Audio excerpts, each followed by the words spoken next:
सुनीलजी, आता आपण पाहतोय एकत्र मोर्चा तर निघणार आहे, मात्र या मोर्चामध्ये दोन्ही भाऊ एकत्र दिसणार आहेत का? आणि जी चर्चा युती संदर्भात रंगलेली आहे त्या संदर्भात देखील या मोर्चाच्या माध्यमातून काही संदेश देण्याचा प्रयत्न आहे का?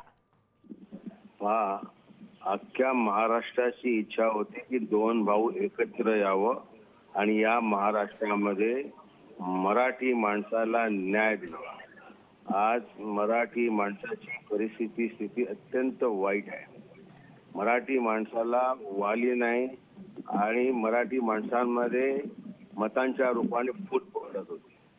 पण मोर्चाच्या रूपाने दोन ठाकरे जर एकत्र येतील तर महाराष्ट्राची लोकांची इच्छा आहे की मोर्चा पुरता एकत्र न येता त्यांनी परमनंट काम एकत्र यावं आणि महाराष्ट्राच्या मराठी माणसाला एक दिशा आणि त्यांचं नेतृत्व करावं हे महाराष्ट्रातल्या मराठी माणसाची एक इच्छा आहे।